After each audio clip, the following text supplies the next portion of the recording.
Hello. Hey. I was trying to see if there was anything on here.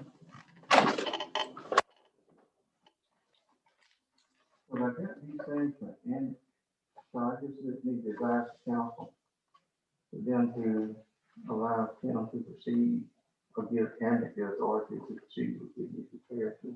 Yes, because our insurance should be paying for it. So I'll need, do I need a resolution for that? No, sir, it's going through our insurance company, Okay. so we don't have to do a bid process on that. So I can have a work session without going into the council meeting. Yes, that's right. Okay. And the other lady from 911, you got me show up. Oh, okay. Never heard anything back from her. No problem. I have to go over there. Sit down with I think she was supposed to come one time before and she didn't show her. up. Right. I'll find out who you 911. We get kicked in at 3:30 probably.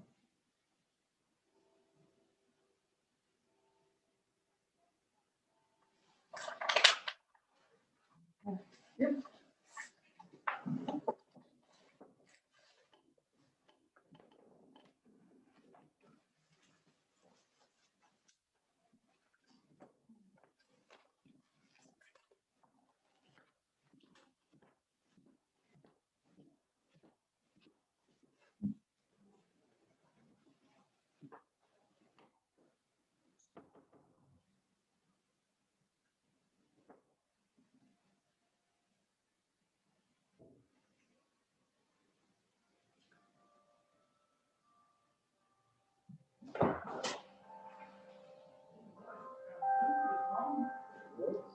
We lost two shoulders during the shoulders shoes in.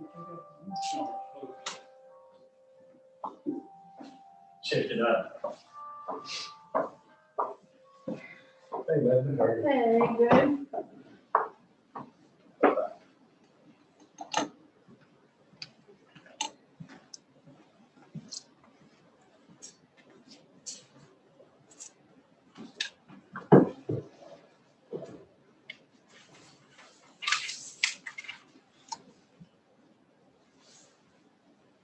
I'll tell you what, I saw we had 4 confirmed and 36 problems today. I didn't see that. I saw yesterday's, I think it was plus zeros. Yeah. I missed the day's report. We had 2 couples that we were supposed to have seen this past weekend. One of them from Birmingham. Well, she called. That must have been Wednesday.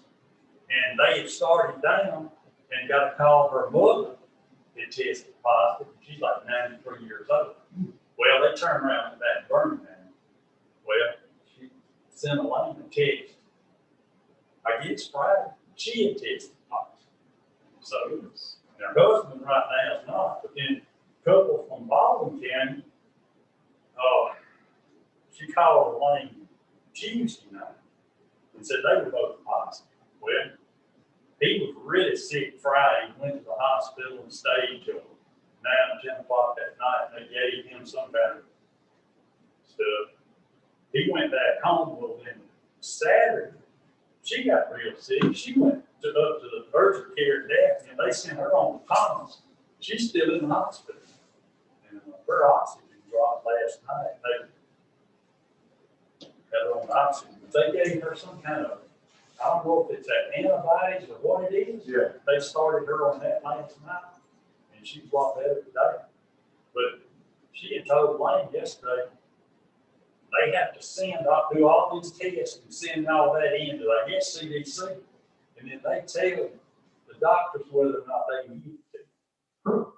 So, I don't know. But she's better today. I know why we got that surge. I was expecting it. Morningstar did that testing Sunday. Right. So I bet these are all positives out of that Right. 1,000 tests or whatever they gave. So Because I bet they had a bunch of folks out there. they did. We were up by a couple times. It was lined, several cars lined up. Judge Silcox said this morning, she got tested again yesterday. She said that was the fourth test. I don't know how many times Wes has been tested, but he's been tested several. Wow. So many people in and I out. still shove the thing up his nose. That's the way they still. Oh, the first time they did him, they went way up there, but I think the other times it's just been the quick, More of a swallow. Yeah. Elaine's had it too. Every time she would go over, they just started, letting them go in a nursing home over at Bruton to see her mom. And before they let you go inside, they do the test. Well, now, it's got like over 10% in Scandia County, so they've stopped there. So you go see them, they have to be on the outside. We were just talking about the big surge in cases. You think most of those got reported at Morningstar? Around the test? I don't think so. You didn't have that big of a number, Okay. And I asked Chuck to come over in the work session to talk about it. And I'm hoping that this is kind of anomaly. Right. Because 2 days prior to it, you had 0 cases reported. Yeah. And then today you get like 40. Like a catch up. Right.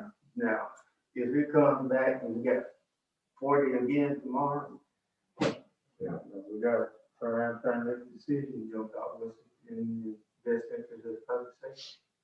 I tell you what, a lot of people, I just saw where Bruton canceled their parade. A lot of them, Monroeville County.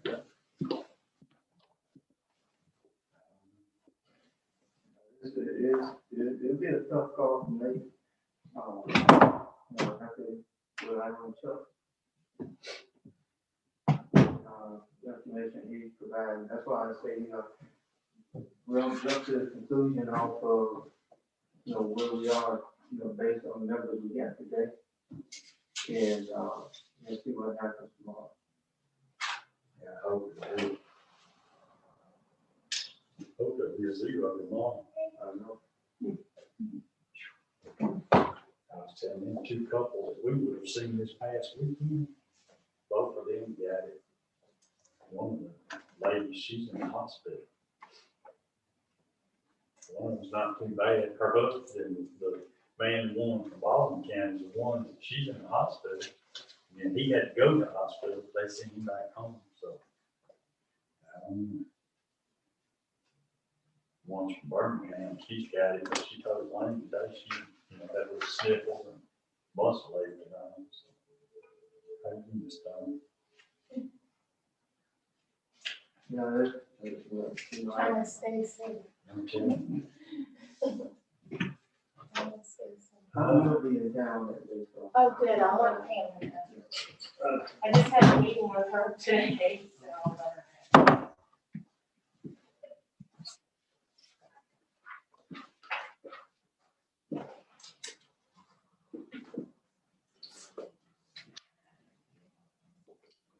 not, they're nice.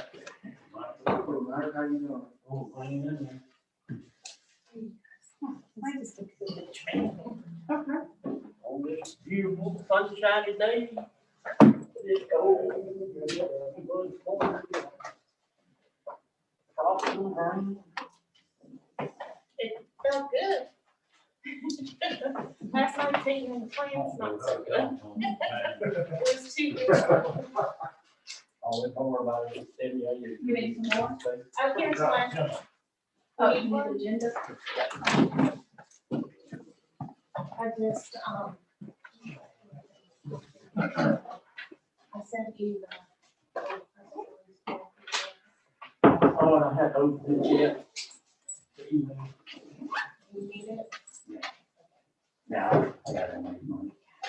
Did you find out the other? The other one. Somebody, Yeah. on one, she just determined, she's not gonna come. Not coming back? I stopped them, so I walked them, I said, she was supposed to be at 3 o'clock, and then I saw the next to 3 print, and wasn't on that.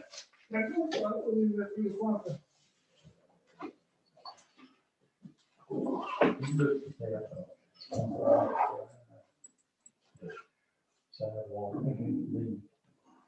This is about 30 or 40.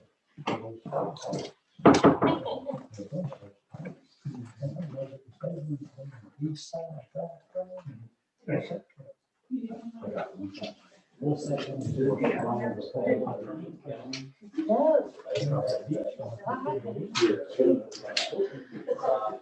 and then that thing you call out right there, that street, right there, it's right there. That water running down the east side, I hear it drain in right there and goes and floods it. Yeah. So I don't know. I just got to get, I don't know what it's costing that. I'll make it close to east on there. The cost of living will be a little bit higher in Charlotte, man. Yeah. Than it is in Monroeville. Yeah, that's email.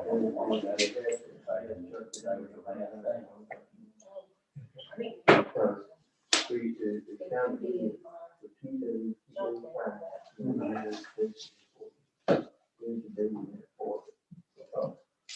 and so, I'm looking to see what the line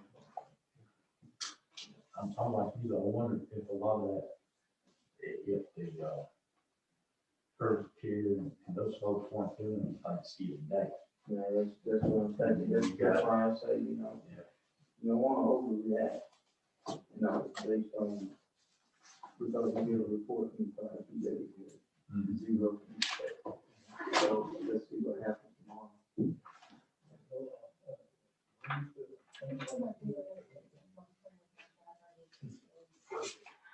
Change things again.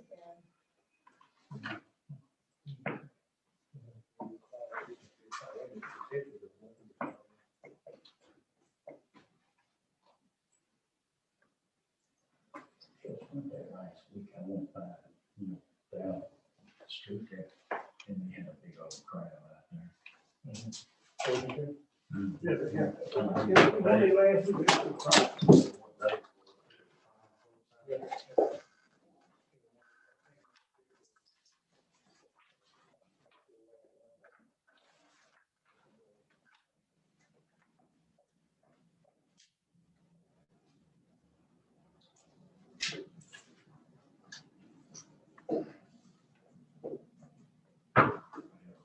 Just tired,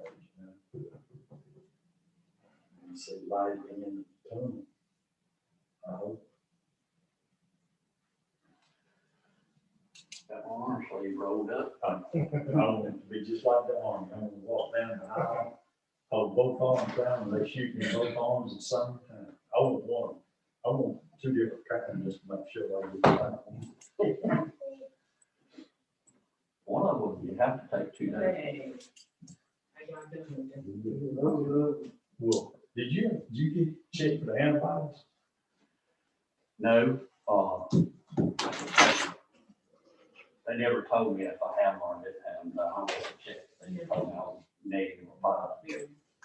Should be here in a little while. Did you get pretty sick? Huh? Were you pretty sick? About 3 days, I didn't feel like doing nothing. Absolutely. Then I got to feel a little better on the 4th day, and I tried to do something, and I found out. It took a good week to really get the feeling, you know, kind of like normal. I have not had issues with headaches for years. And since then, I have all the time. And I can take that migraine strength, etc. It'll dull it, but it won't get rid of it. That's one of the people I know.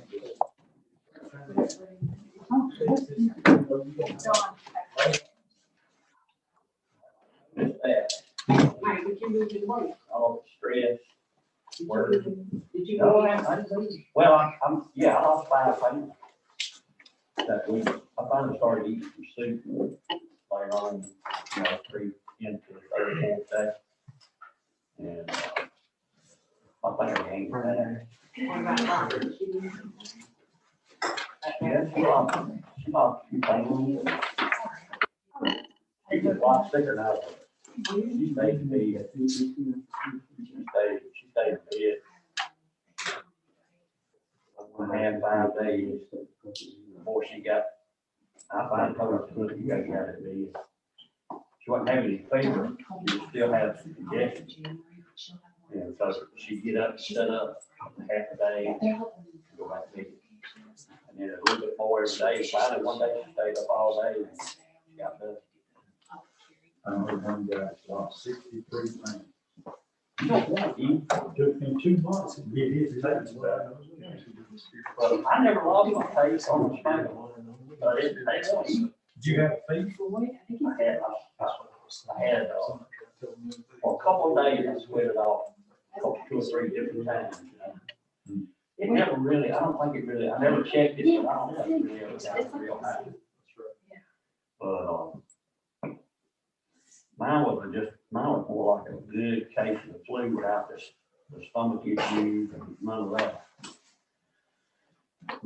We buried my, son, daddy-in-law, Saturday. 7 weeks, 6 of it on the ventilator. 72 years old. He ran Paget's garage over in Evergreen. Healthier man. The man was just, but he got double pneumonia. And he just couldn't come back. I've been threatening civil South with their lives. There's some steps in which we do like to have some.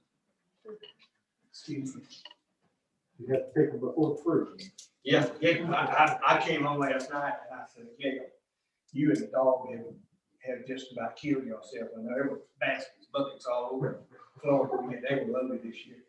And she said, no, I'll let the dog supervise, but because he stayed in the pen, I just figured every time when we hit the ground, he'd be gone. So they're not touched by dog mouse, they're just human hands on.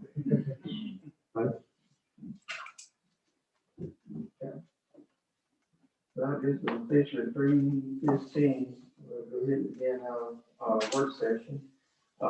First item on the agenda is from Ms. Dawn Burton, the defense coordinator. The question of talking about additional Christmas decorations.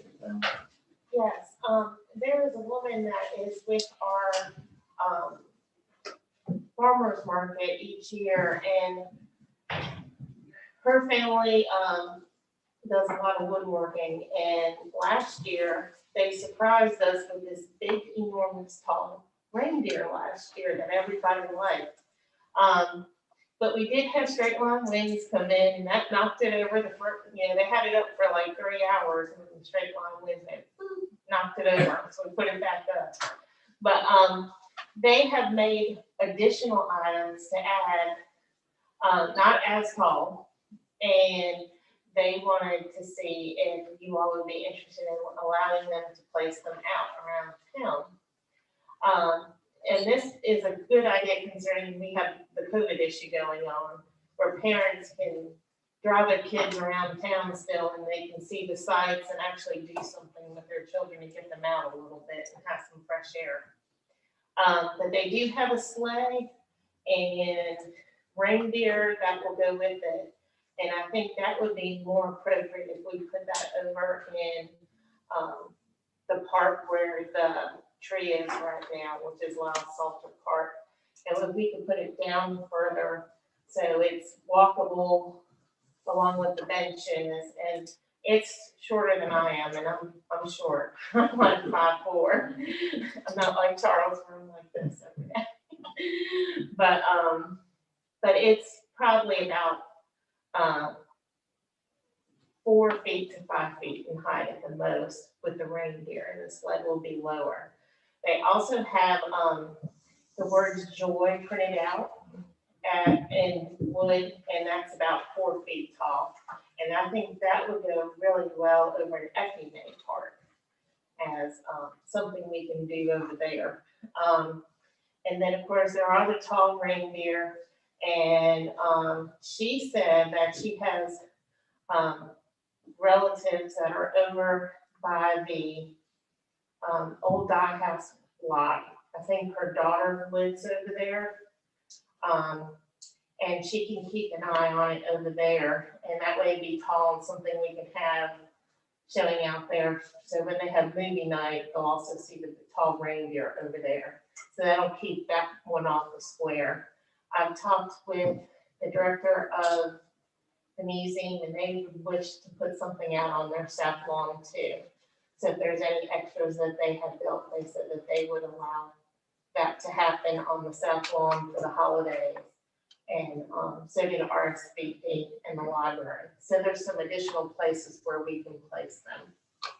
So, but the reindeer are the tallest ones, and like they can have a relative look out for that one, and they would have that over by the dye house lot near their house. So.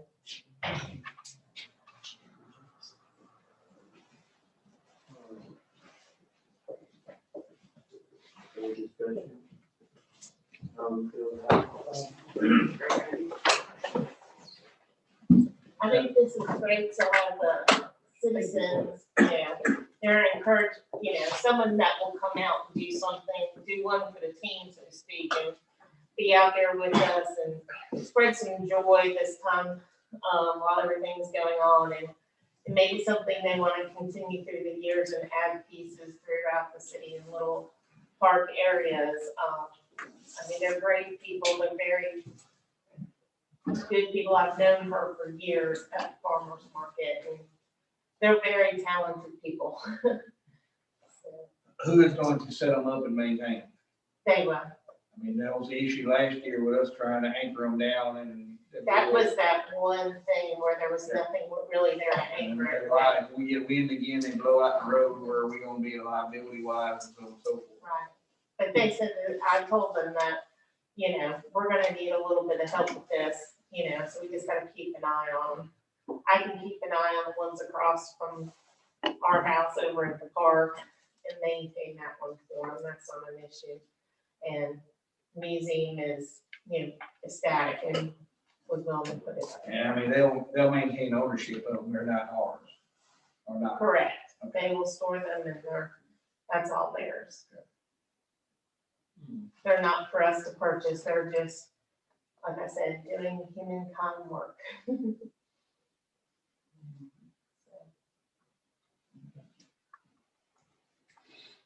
any more questions or discussion? Any other information concerning it?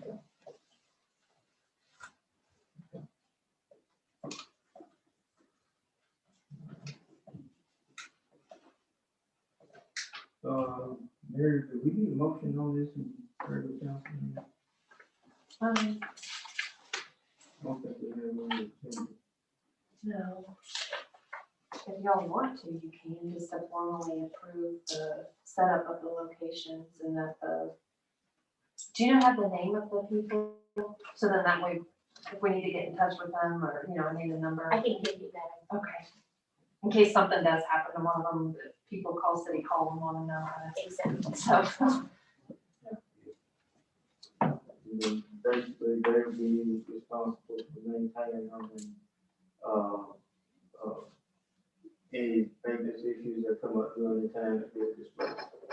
I think we can do the motion to that effect, we'll have it. Okay. All right, okay, all right, thank you, Ms. Burton. Thank you. Here we have Civil Southeast available now. Yes, sir. Updates on the, Mayor, council, thank y'all for having us today. Councilman Ruffin, my name's Paxton, Jeremy, nice to meet you. I think it's the first council meeting we've been in good years, so it's very nice to meet you. So I wanted to give you a quick update on the lake project. And then also another questions about adding parking. The project's moving along very nicely.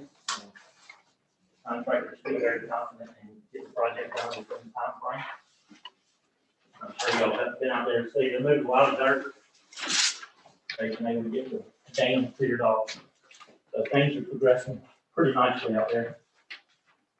What I have for you here is just two options for parking, to add down around the lake. The first is what you're looking at, there's 10 parking spots. And then the second is just 7. So kind of to give you a visual of 2 different options of what it could be. And basically what it boils down to is just the amount of money.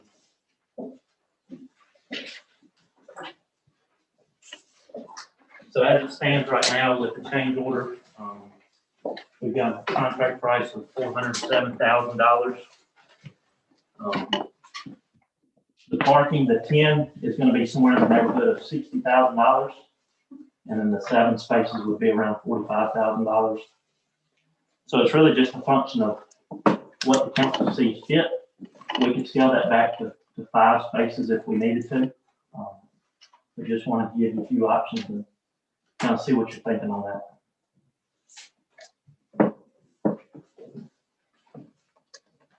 I'm not sure there's an advantage to being 10 over 7. Right.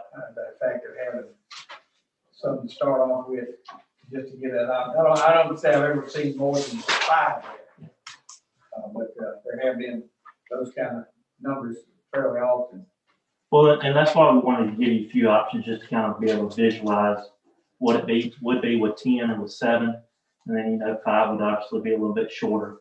And y'all know better than we do as to how many people are out there on a given day. There may be more now. Because of the situation, in fact, if we don't stock it, maintain that part of it, maybe more. And basically what it is you could say somewhere around $6,000 to $7,000 per parking space. And a lot of that cost that comes from, I know we looked at before adding some parking up above this and then also below it, and it was right around $30,000. Well, that didn't require as much fill dirt, whereas if we do this parking, we're actually going to have to go and build a slope out into the lake. And that's the reason that the price seems a little bit more, just because it will take a little bit more work. Also adding some handrail. You can see on those sketches that green area would actually be a grass strip that's flat to where people can walk down it. And it would connect to the 2 trails on each side of the parking. So, it's one of those things that it's however y'all see fit. If you say we want to spend the original budget of $450,000, we could kind of wait until the last minute to see how much money we have left over. And we could do 5 parking spots, or we could do 7 parking spots. You said trail, is that gonna be a concrete walkway? Because we talked about bringing the sidewalks around that way. No, sir, not right now. Right now, it would just be a grass strip. We would wait to do the concrete sidewalks with some outdot money to where you're actually getting grant money to do that work. Getting to that 80% off basically, if we come through there with the sidewalk funded through outdot. And this has been a really unique project, just because there have been so many unknowns. Just kind of like what was presented at last meeting, with the overflow pipe, that to be honest with you, we didn't know the condition of it until we got the lake drain. So it's just been a very unique project. But now we're at the point where we feel very confident that, you know, the $407,000 contract amount that we have right now will be easily done. And we feel like we can add, whether it be 5 or 7 parking spots and stay within that $450,000 budget if y'all want to do that.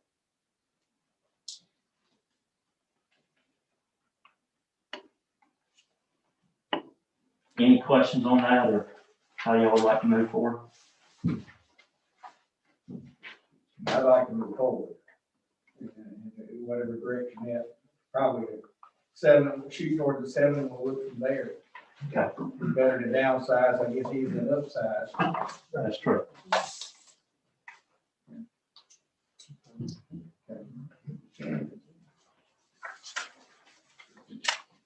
And a lot of this is items that we already have in the contract.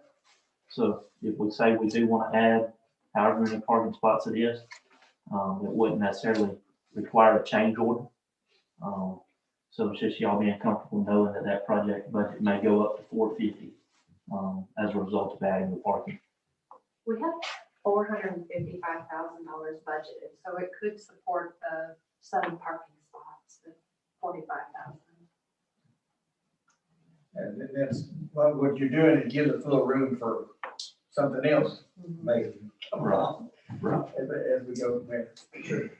We're going to buy fish to put in our. Yes, sir. But I saw something about, some research being done for a grant. Okay. And pull that up. And, you know, see what we are. My understanding and recommendation would be, once you let the field back, you put the brim in, leave it in there about a year, and then you come back to the back. Miss Sandy had mentioned to me before that she had found a grant program to help restock the lake. So it may be worth reaching out to her to see what she knew. Okay. And we'll pursue it from there.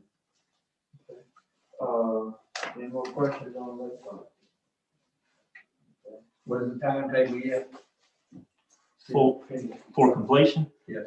So the contractor feels, you know, we put in there that the lake had to be refilled by the end of February. Contractor feels very confident by the beginning of February, maybe even the end of January, that there will be water back in the lake. They feel very confident in the time frame. Everything's kind of been moving along nicely. They are a little bit slower just as it relates to the holidays and the recent rains that we've had. They've had, we just drove by, they've got several excavators out there moving dirt. So we feel confident the project, the lake will be filled, hopefully way before the end of February. I'll say this, I mean, I've worked with this contractor before, but we're not the contractor. Yeah. So they know there's liquidated damages, they recognize that they've got a drop dead date to have the lake filled, and we're reporting to you what they told us. Mhm. So don't want to messenger. There again, there's no reason for us to believe what they're telling us is not accurate, but I'm not the weatherman and they don't either, so. They're fortunate on the front end that they didn't use 1 week, it was beautiful weather. Unfortunate, or however you want to look at it. That's right. But we did have some other business we want to talk to you about if we got the late questions answered. We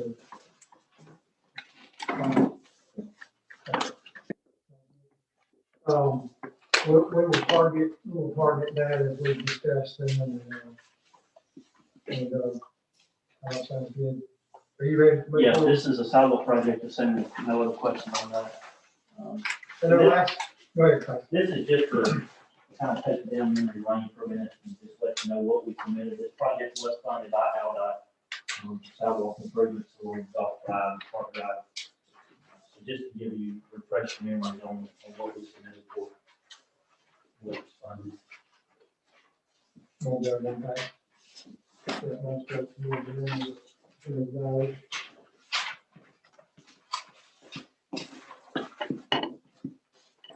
All right, so, a lot of information on this map. The bottom line, if you look at the source of funding, bottom right, You can see it underlined source of funding, the RDOT cap grant y'all are awarded $604,480. And the city's match is shown there.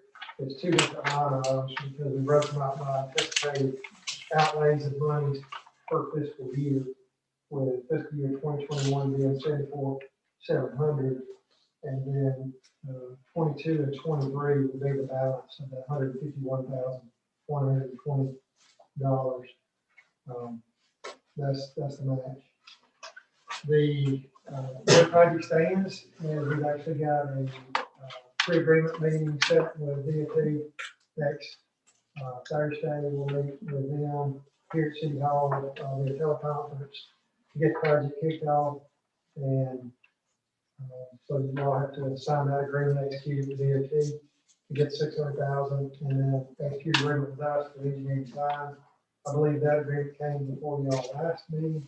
There were some questions surrounding the project as far as where it stood, what we're doing, so wanted to be here to answer any questions y'all have.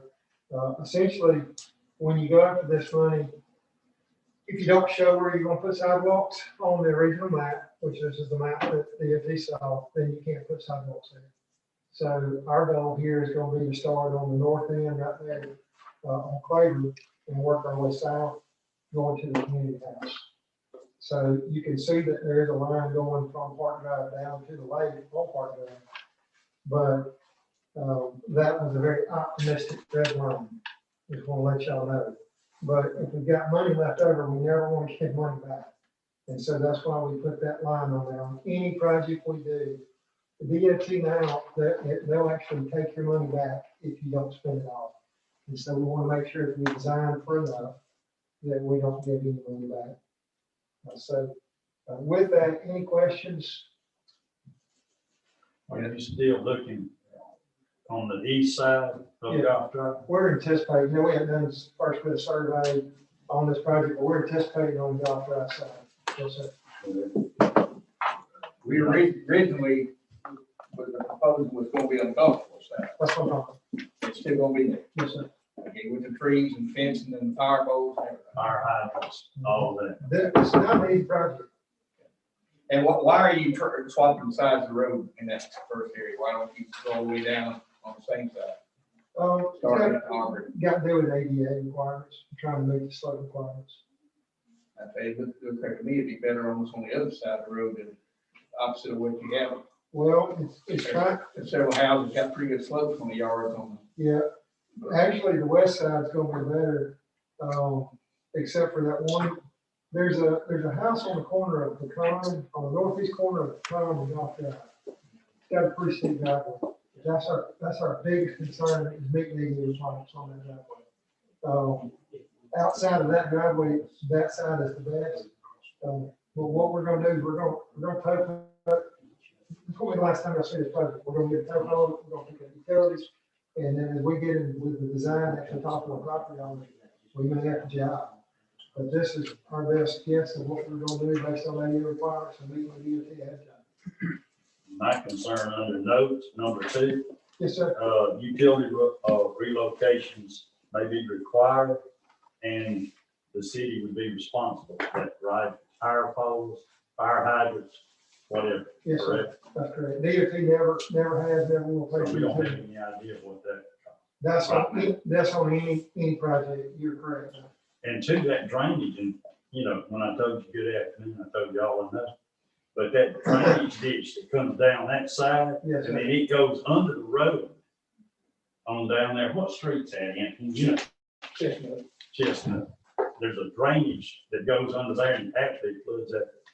What my concern Is is, this the one that goes, ends up going under the houses? Yeah, we look at it, we're gonna try our best to do some work to make improvements out here. That's one of the strong points of this project, some drainage improvements. and one of my concerns too is how much of this, with the sidewalk out there, how much water are we gonna run over on the golf course? Well, You know? where the water's going now, we're gonna try to keep the water flowing the same direction. As far as watershed, it's gonna continue going along the general same path that it is. And what about those trees? It's our our hopes keep trees in place. Maybe on the golf course side of the tree that you're seeing. No, sir, that's where we would love to be. But from a design perspective, from a cost perspective, we'd love to be there, but we won't be on the highway. Yeah, you know, little, power pole, they put it close to the highway. They are, yes, sir. Yeah, how y'all, what's the design like? When we designed it, I hate to be short, we haven't designed it yet. But we're proceeding fast on that direction of committing to this, and it may not be what we want, and we're having stuff. We're doing the natural progression, which is we rewarded the money, well, you haven't been awarded it yet, but you've originally awarded it. You're gonna sign an agreement with DOT to accept them, and you're gonna sign an agreement with us to begin doing the survey work so that we can design the best solution for the project, recognizing that it is a challenging project. I'm just being straight with you. I'm being straight with you too. Yeah, I mean, there's nothing changed from when we submitted this project application, and from my perspective. But have I misunderstood something? The original thing you actually were telling us would be wide enough for a golf cart down there when we first came up the first time to talk to us. Now, the hopes were originally, you were correct, to actually go down to Pine Drive. And they end up going over potentially looking at Legion. You know, but as we got to looking at the length sidewalk, it turns into money. We actually talked about taking a narrowing Legion Drive. You know, I hate to say we're doing this back of the napkin, but on some level, we're doing it back of the napkin because we haven't done any survey work or any design. Am I forgetting something, Michael? I just don't want another issue where we create another $400,000 problem, you know, that's my thing. You know, a lot of our sidewalks, a lot of things we've done are relatively cut and dry. This one is not cut and dry. Well, Whetstone wasn't completely cut and dry. No, but we knew we were gonna have to do the drainage from the church and then, and all that stuff, And we know we're gonna have some drainage on this. but it's not, this one here, me riding down the road looks like a whole different ballgame with stuff. Yeah, it's amazing. It is going to, did I not just say it's going to be a challenging project? I agree with you. I'm admitting it's a challenging project. I would prefer that the right of way be 20 foot wider on each side, the power poles be back up. At the end of the day, we may not can afford the challenge, you know? I mean, But we have, I believe that we've done a good job estimating what the project cost is. We've given you a comparable cost for a challenging project. You're just asking me design details that I do not know, and there's no way I can know at this point in time. So this challenging cost would be, is that the utility pole? you're like, looking And you know, it's a move on him. So. and moving up, Well, fire I don't know that we're gonna be in a position to be moving poles. If you move poles, you're gonna be moving poles on private property. They don't right away. You know, well, I know what I'm just saying. They're back as far as they're gonna go. The utility node is a step. Here's what we do, and I'm sorry if I'm saying frustrated. I don't mean to say frustrated. I just don't want to be misunderstood. There's a cost estimate associated, a very detailed cost estimate associated with these numbers. But in an effort to get it in a consumable form, in this format, we take and turn it into large numbers like you're seeing right here, sum total numbers. But it's not fair to you, the council, if I show you that cost estimate one time with notes at the bottom, and that's what we do. And for those notes to not be transferred to this page.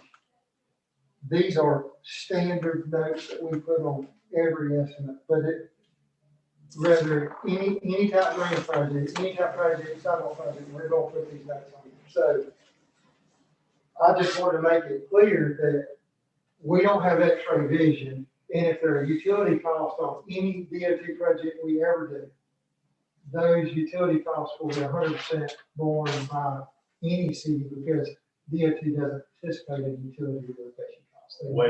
With a lot of projects, the utility relocation is not as obvious as it is on these, to me. I mean, on the unskilled eye. Right. Well, I can say that we have gone out, we did a little bit of homework on the front end of this project just as a result of Whetstone You know, we got into the gas main there and ended up having to work with the gas company. Thankfully, South Alabama Gas moved their gas main for us. But we've actually been out with a tape measure where the utility poles are to ensure that we have enough width there that we can fit a ADA compliant sidewalk through there. Now, you may not get a 6-foot wide sidewalk, but you will be able to get a sidewalk that is ADA compliant. So we have done some homework on it. It's not just blindly shooting, wondering are we even gonna be able to fit through here without moving the utility pole. And as far as finding another $400,000 project, as you mentioned, we can find another $400,000 project, it's downstream of this, runs under those houses. But there's no reason for us to get into that. There's one that could be on South Alabama Avenue I too. mean, we run around finding projects. We've done as best we can to protect the city from a due diligence standpoint without having We began to design a prefer, project. but And that- actually. and that's just a reality.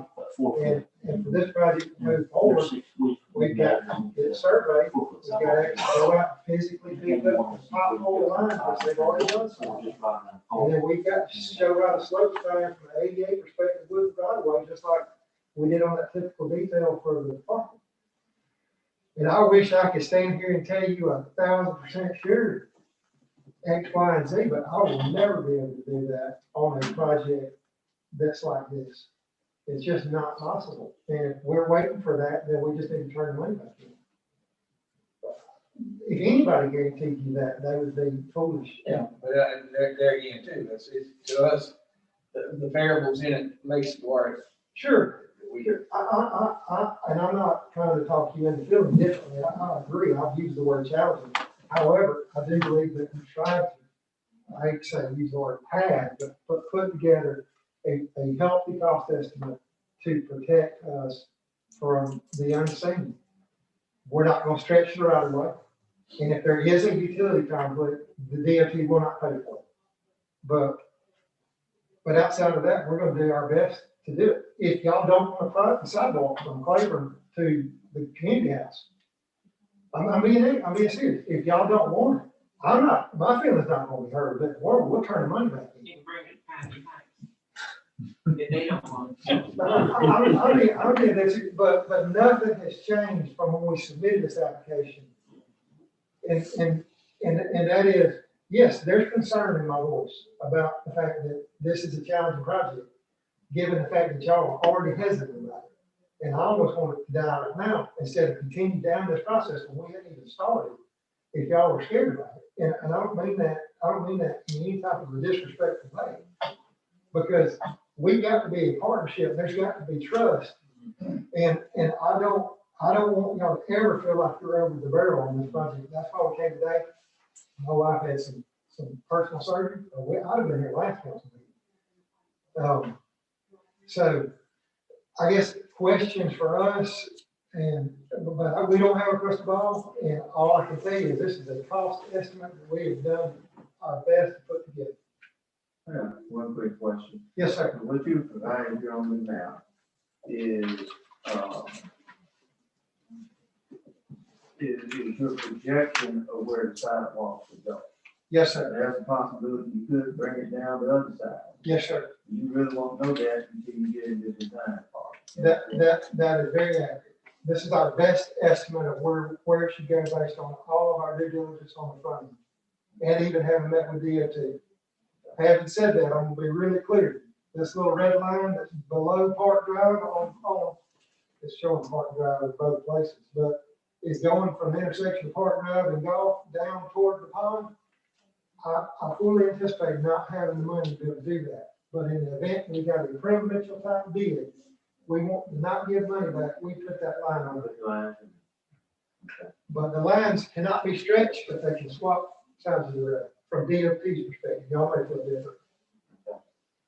Well, that's, like I said, this is your best Correct. projection at this point. Correct. And what DOT does, I mean, just for y'all's benefit, is we'll actually get environmental clearances for this section. Federal highway actually approved money for this section. But they're okay at spot size road. They just don't want it to go. We can't work in Plaza with it, or, we can't go, it's gotta be in this AEB area, but it can be on a different side. And one more question. Okay? When the road splits and then goes to the 2 Park Drive, which go that direction, is one priority over the other? Oh, Which you gonna go? yeah, I'm sorry, I'm still not being clear enough. The northern portion going to the community house is the priority. There is definitely, we have to do something with that road before long. Yes, sir. We definitely have to do something with that right before the community house where it's so narrow you can't get a fire truck down. Yes, sir. The people park and can't get out of it now, the town's on fence. Are we gonna be spending money on that and tearing it up later to redesign all that? We're gonna work with Michael, two things that we've already talked about, and we may not be privy to everything, but we're gonna work on the cleaning up the intersection at the Armory, where they just got big massive curb cut. We're also going at the intersection of Park and Golf. We're gonna clean that intersection up. Now, if any bottlenecks, we're gonna work with Michael so that we're not throwing good after bad. But we are most excited about this project, not just from a sidewalk perspective, but trying to take care of a few of the drainage issues out there that Mr. Larry was mentioning, and also some of these intersections. It's gonna clean it up, it's gonna be safer, and it's gonna look better. Hope that answers your question. And the final thing is, what is the width of the sidewalk? We will ever get a sidewalk with two people walk side by side? I could tell you off record why you get a lot of 4-foot sidewalks right now. No, Okay, further and cheaper. no, sir. Yes, sir, probably, but that's not, that wasn't the force behind it. We don't recommend a 4-foot sidewalk, but there's gonna be areas that the sidewalk is gonna be, gonna have to be 4-foot minimum sidewalk to navigate around some of the issues on golf track. Where we can, the sidewalk is gonna be 5-foot wide. In my personal opinion, there shouldn't be a sidewalk built when possible, it's not 5-foot wide. What about that one in Carlisle, from the time you height, is that 4? That's fine. And if I, That's 5-foot sidewalk. On the drawing, the sidewalk from the arm, from West Claiborne down to Pecan, it showed it on the west side. correct, yes, sir. What was the reason? It was 88. Paxton, you want to speak to that one? I know they get tired of hearing me talk. Yeah, we could. So to be honest with you, some of that's due to trying to be able to fit a 5-foot sidewalk through there. If you go on the east side of the road, there's a gully in one area that would be very close to where you couldn't get a 7-foot wide through there. Because you got to be 2 foot off the edge of the pavement. And then for a 5-foot sidewalk, that's 7 foot. And then also you speak to some of the utility poles. There are some on that end that it would be very difficult to get even a 4-foot sidewalk through there. So that's the reason we've got it shown on the west side of the road on that portion. But like Jeremy was saying, you know, we haven't took one survey shot yet.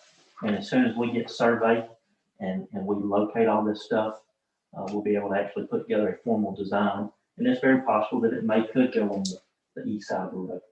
But until we get that survey done and we do our design, we're still kind of, you know, just making recommendations. Whereas with hard design, we'll be able to say, okay, we 100% know that it can go on this side of the road.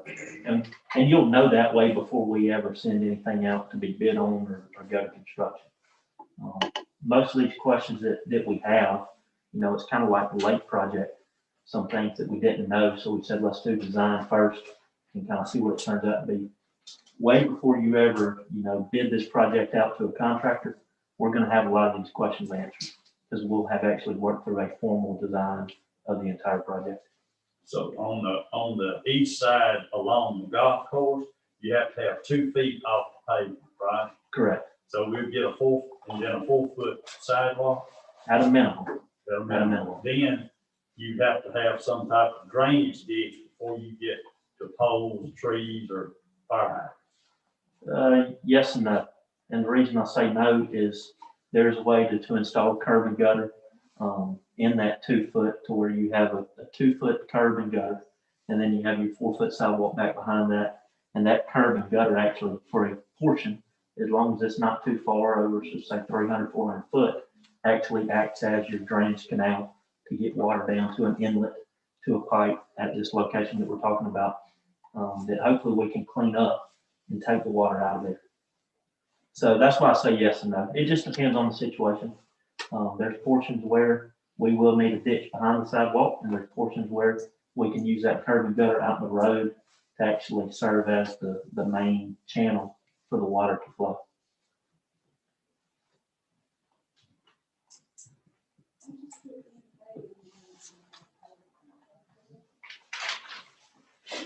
Any other questions? I guess one. Yes, Every time we get that drainage, right now, if you get a hard rain, you can't help. So that's the whole thing, they're gonna do it over time. And that's all things that we'll take into account once we do a design. You know, for us to stand here right now and say, here's what it's gonna be, we really can't, just because like I said, we haven't started the first process of design on this project yet. Y'all can't hit that first one, the house. Yeah, and that's the one that- I took them over and showed them that pipe actually runs under their yard. I don't know why it was done like that, but I want to get it back out there and enlarge it a little bit, and take it around the corner. So it won't even be on their property anymore.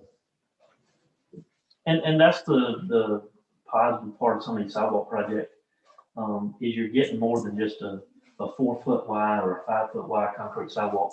You're actually able to clean up some of the drainage issues along these streets. And you're getting it 80% off from the state.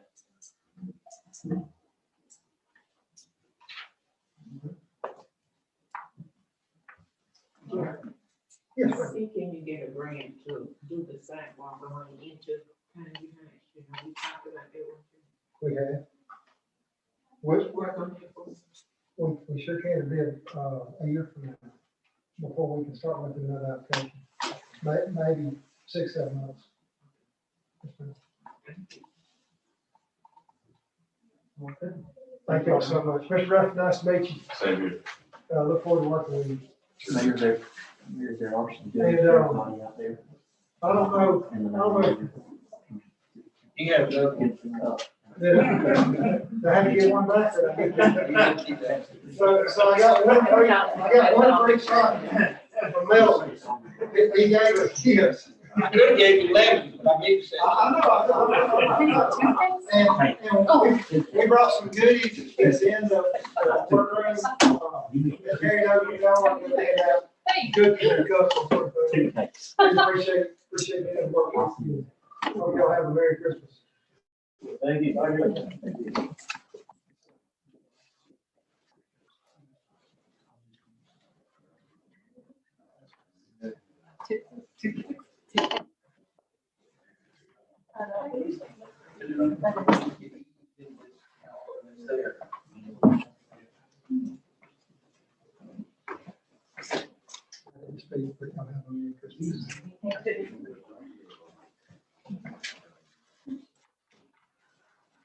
The time is now for a little bit of hesitation, but at this point, I'd like a motion to enter into executive session to discuss consideration of bill conflict.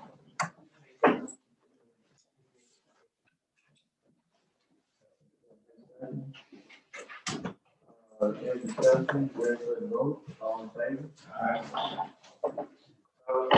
Following.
She up there.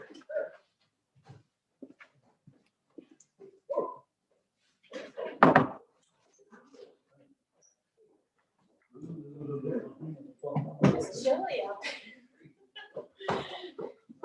We have,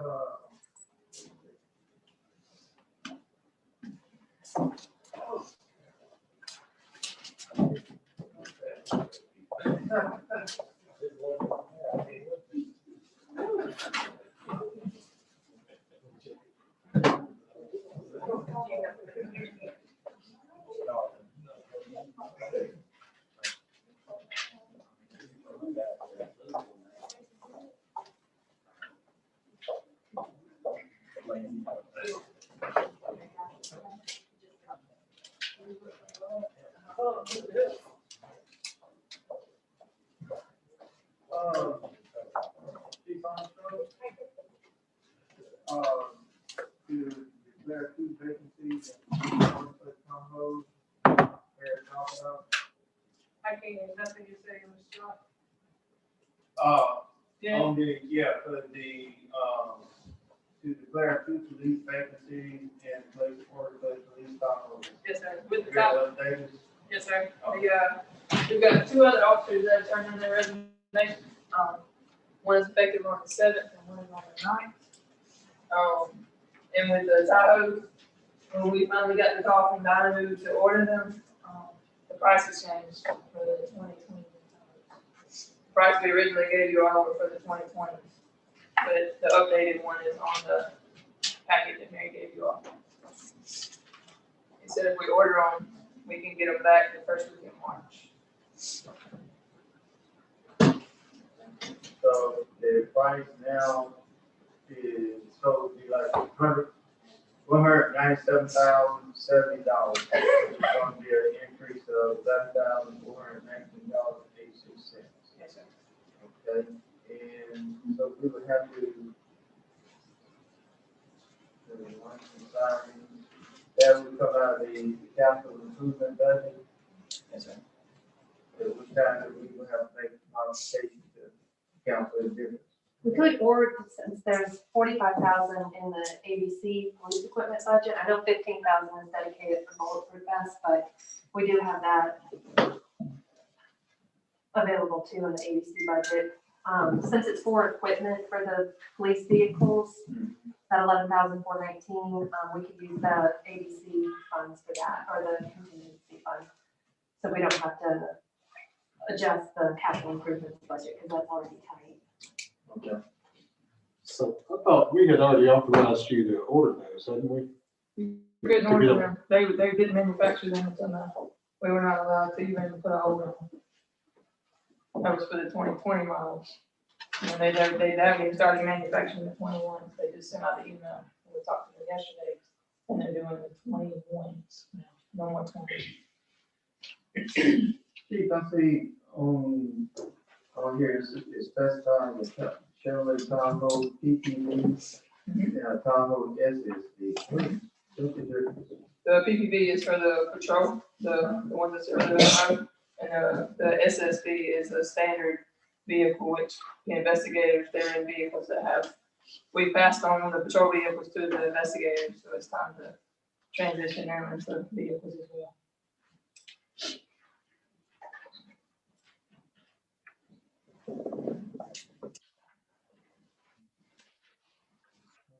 Any questions for Chief on the phone? Randy, how many policemen do we have now, since we got so many this league? 19. I wonder what can we do to try to keep them here? 24. Yes, sir. Man, what can we do to try to keep them here?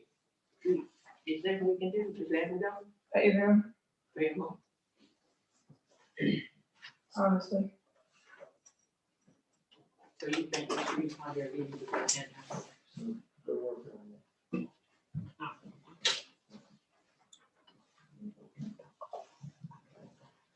All right, thank you. Next on the agenda is Public Works Director Michael Lassiter about placing orders for the Ford truck. Yeah, I'd like to go ahead and order the electric truck go ahead and place that order, and also go ahead and place the order on the Frail more, because the state contract, they might be changing in, you know, by the first of the year.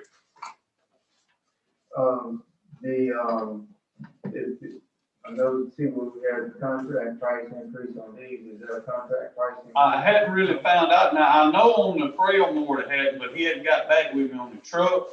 But he's told me that even though if they can't get them to go ahead and manufacture one at that cost, he may be able to find one on the yard somewhere and take it and just get a body and all mounted on it. What's the cost you have right now? It's 48, I ain't got it right in front of me.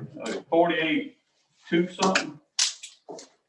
48,281, something like that for the truck, and I think it's 80, little over 8,000 for the mower.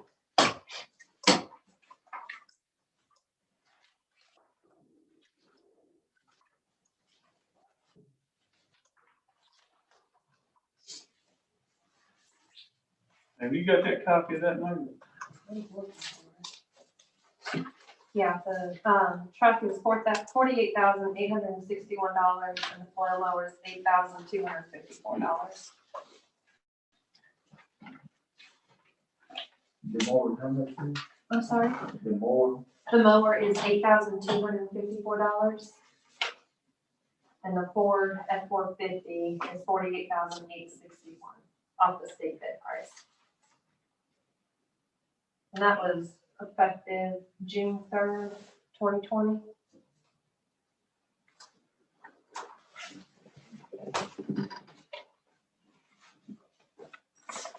No other capital, we have a fuel tank installed.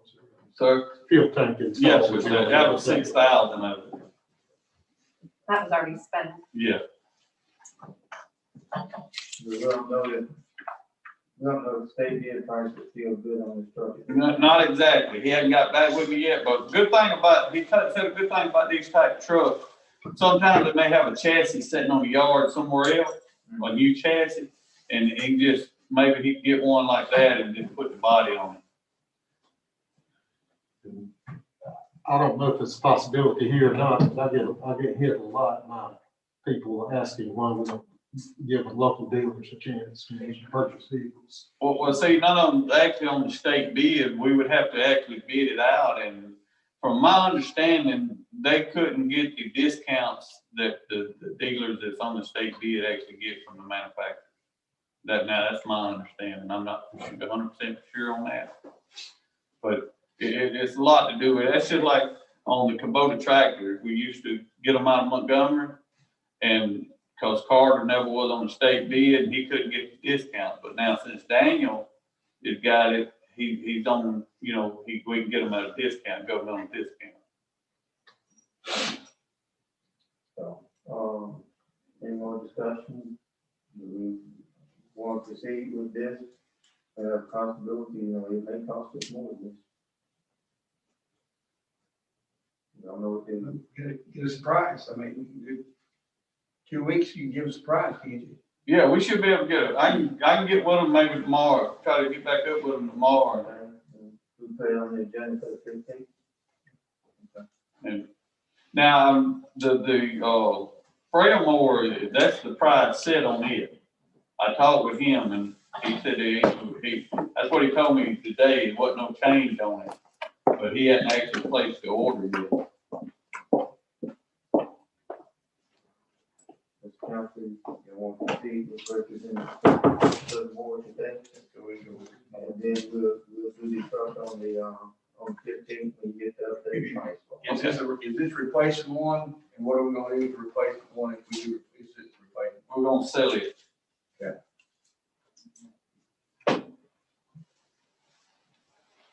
Okay. And that money, of course, will go towards this purchase price, right? We hope so. I'm not looking at your phone, look at my phone. Do it. That's why I wanted to write that down. Thank you, yes, it will be duly noted in the minutes. Duly noted. You're getting it signed. Yeah, perfect. Okay, the only comments I got from the work session is that, and I had just gone through and I prepared a letter today relating to COVID-19 and sending it out to our business partners, encouraging them to, provide hand sanitizer and masks, for public health and safety through the Christmas season. Because, we're going out and we're supporting to shop local. And we just want everybody to have a safe holiday season. The only other thing is that we have opportunity for some COVID-19 community awareness training. That's going to be coming up on December 8th from 12 to 1. Is at the Monroeville First United Methodist Church in Wesley Hall. And I think everybody was given a copy of the flyer. And during these times, there's so much that is out there in information about COVID-19. I want our community to be aware of the facts. And so, those are the only two things that I had coming up I want to ask council about. So, are there any other items for section?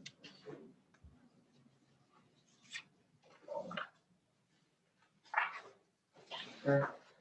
Did you do the research on, the events for it? We're working on Oh, you still working on it. Yes, we're working on it.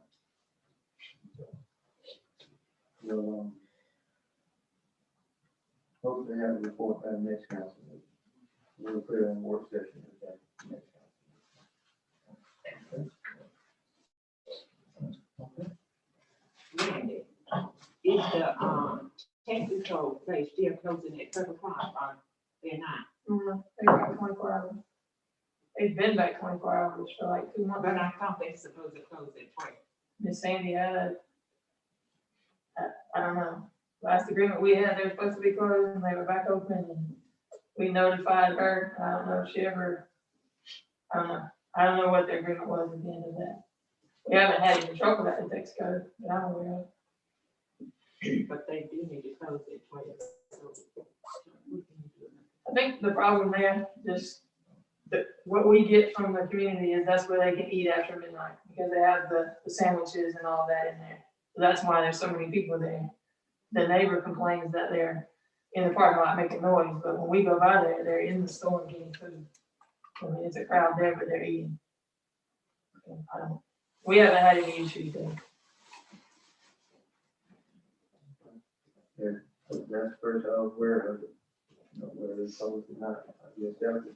Well, I can't say that. I think she had talked to the owner, I think, and he said. We had a shooting there, and then we wound up having a meeting with him and asked him to close because of all the traffic that was in and out of the store. And he complied with us for probably 4 months, 5 months. And the next thing we knew, it was on Facebook that text code positive was back open 24 hours. Nothing was ever written or it wasn't made that he had to close. He did it as an agreement with the city to just assist with what we had done.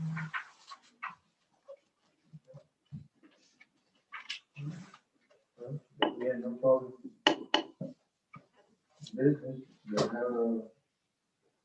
we will adjourn the work session and prepare for the, public hearing.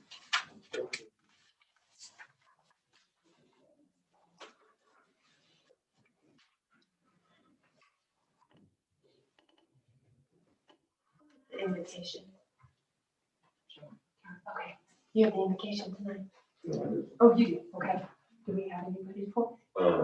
Dr. Broughton, she's gonna come and do it. Dr. Rob, you did, right? We saw it. Thank you.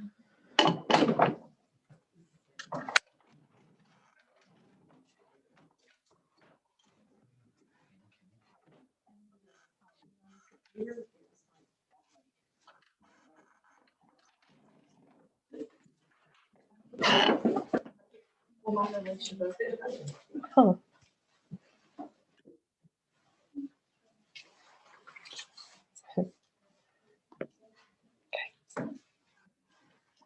Okay.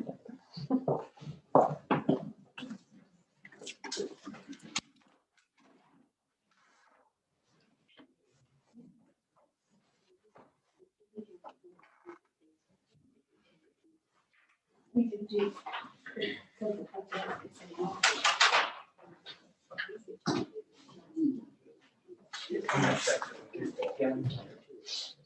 Right, for the city. Yes, ma'am.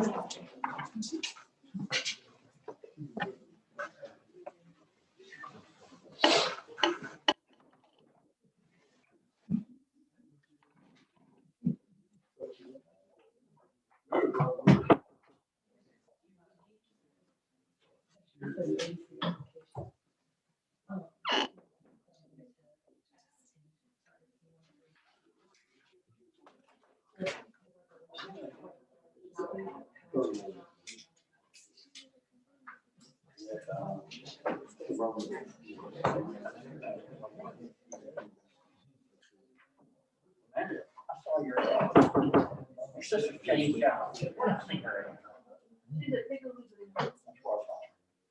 Yeah, they're cheap, she started working like 25 hours.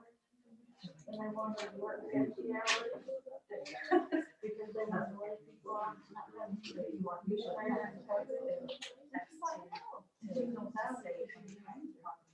It would make them more money. They were just gonna take advantage of her. I can't do it. I'll take those county views and see we. And, I've been laughing. Here recently, I saw it. And then I got for it all. Yeah. She just is easy, she just goes in, she opens, or she closes.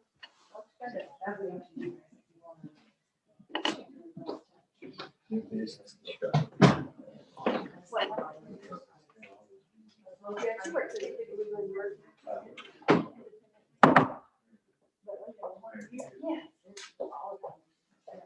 Well, last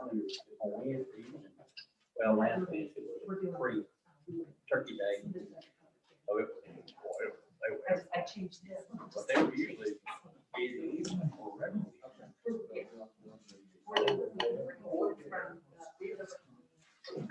Another county, I leave a whole staff, 100 on the staff.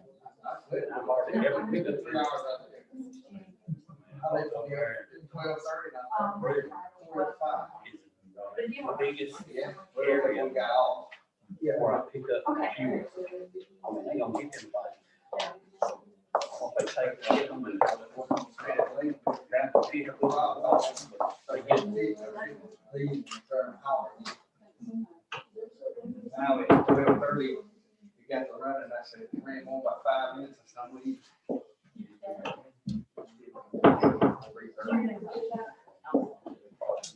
yeah, go do it.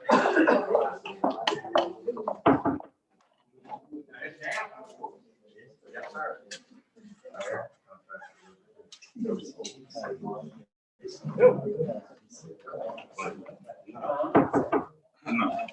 Yeah, I'll take this. There's some problems. In September, I thought you had a little bit one time. In July this year. He was interested. You know, he couldn't even start for Alabama now. But now that And same. he picked up. So hot for a while. But now, things start kind of go back up. Yeah. Man, yeah, he talked about things. Yeah.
Long time ago.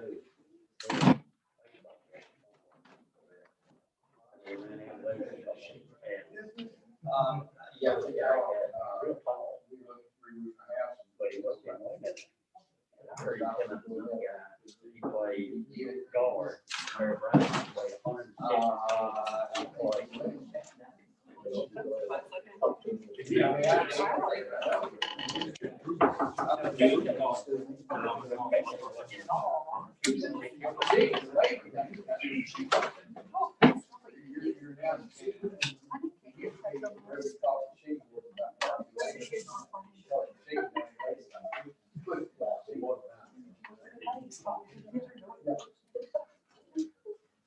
Okay,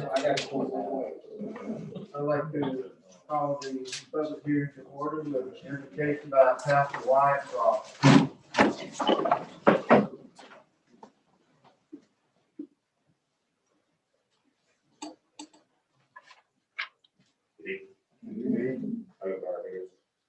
Our Father, which art in heaven, we come to you this day, dear Father, thank you for blessings on blessings. Thank you for being a good Heavenly Father. Right now, dear Heavenly Father, I ask that you bless everyone that's an advocate of this city today, that you touch them, Lord, in a mighty way, Lord. Allow them to make all the right decisions today, and anything that is not of you, allow it not to be, Lord. Lord, this we pray in your Son, Jesus' name. Amen. Amen.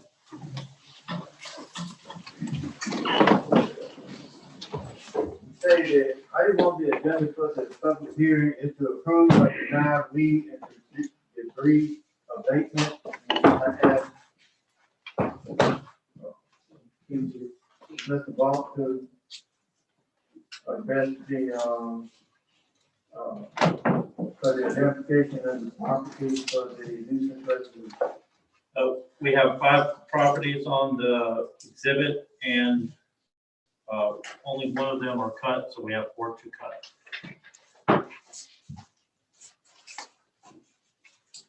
Okay. Do I have a motion to approve or deny the leave and debris abatement? Second. Okay. All in favor? Okay. There being no further items for public hearing, do I have a motion to adjourn? Absolutely. Okay. Second. All in favor?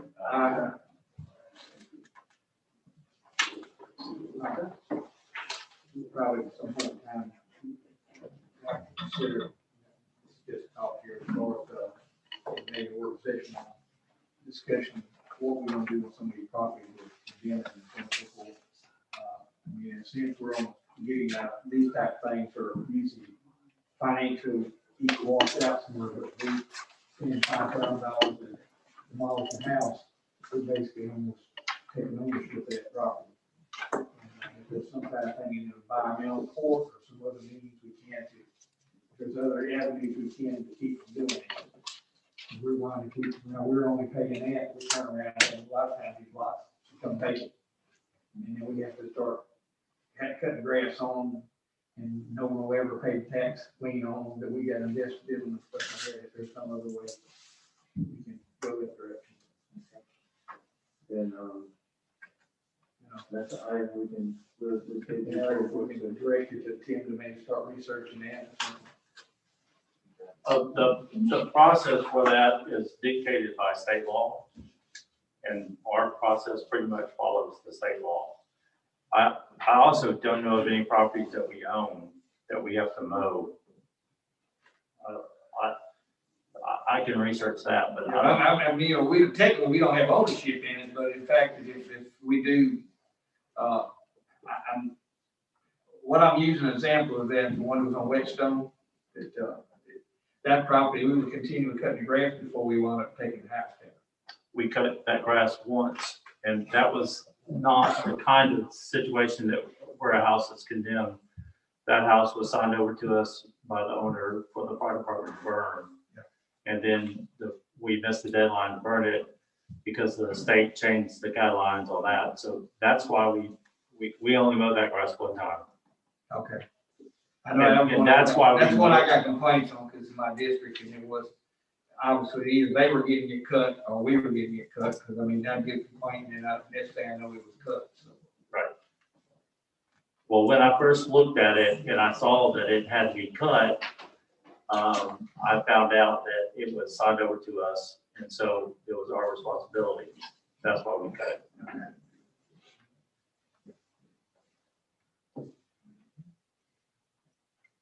If you have no problem, we're going to schedule.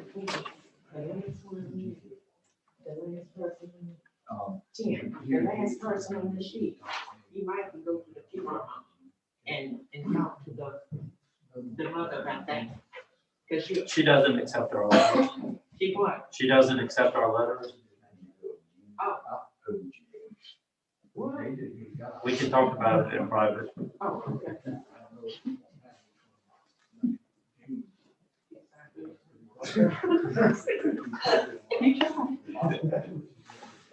Okay, there being no further business for the, public hearing, we're into our regular scheduled council meeting. Let's everybody stand up and salute, pledge.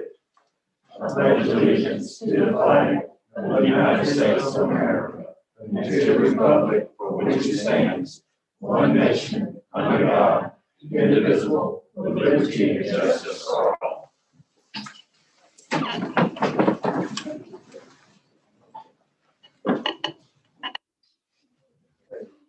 Our first item on the agenda is the approval of the minutes for the work session held on November 17th, 2020 at 4 p.m. The regular meeting is held on November 17th, 2020 at 5 p.m. And the emergency call meeting is held on November 20th, 2020 at 4 p.m. I make a motion to approve on four, on three. Do I have a second? Any discussion? All in favor? The next item on the agenda is resolution 2020-12-001, Annunciation Catholic Church dissolution of the unoccupied cemetery. Do I have a motion to approve? I'll make that motion. Do I have a motion, a second? A second. Any discussion? What involved in this? What ownership and so on and so forth, who takes over to maintain it? The cemetery was started dedicated about 10 years ago. Nobody, the one person that was buried in there was exhumed and put into a private cemetery. The Archdiocese of Mobile wants to get rid of the cemetery so that they don't have to worry about any more people being buried there. And state law says we have to dissolve, the city council has to say it's okay to get rid of it. Nobody's buried there. It's part of the property they already mowed. So it's church property, is what you're saying? Yep. That's the Catholic parish, it's Catholic church. Okay. Any other further discussion? Good time. Are we ready for the vote? All in favor? Any opposed? Okay, the next item on the agenda is resolution 2020-12-002, and this is the 2021 holiday observation calendar. The holidays identified are New Year's Day, Friday, January 1st, Martin Luther King Jr., Monday, January 18th, Good Friday, Friday, April 2nd, Memorial Day, Monday, May 31st, Independence Day, Monday, July 5th, Labor Day, Monday, September 6th, Veterans Day, Thursday, November 11th, Thanksgiving, Thursday and Friday, November 25th and 26th, Christmas, Friday and Monday, December 24th and 27th. Do I have a motion to adopt this holiday observation calendar? Make a motion. Second, I second. all in favor? The next item on the agenda is resolution 20-12-003, and this is the TAP agreement for Golf Drive. Do I have a motion to approve?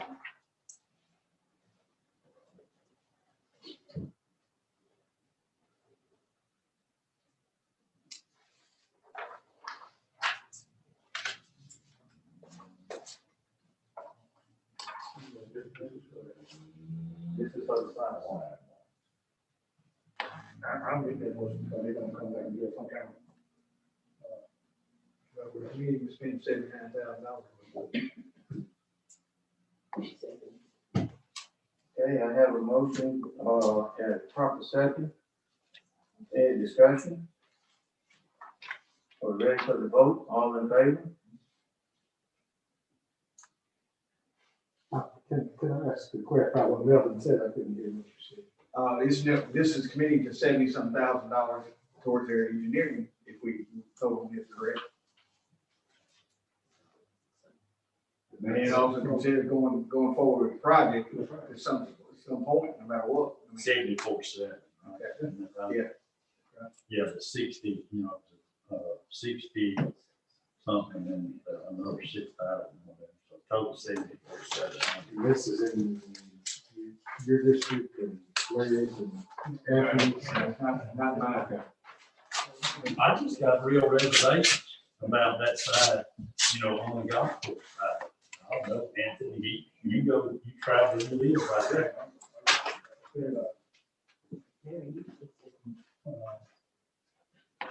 We don't use the roots, right? Correct. But we're gonna spend $74,000 whether we do it or not. I mean, we're supposed to spend $74,700 just for the engineering, design work and all that.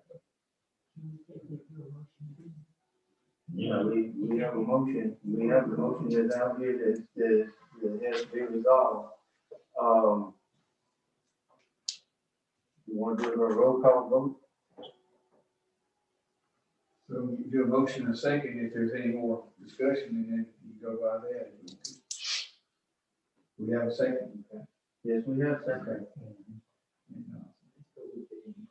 Okay. All right.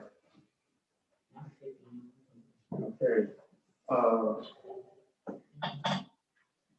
So we're still in discussion. We still in discussion over there.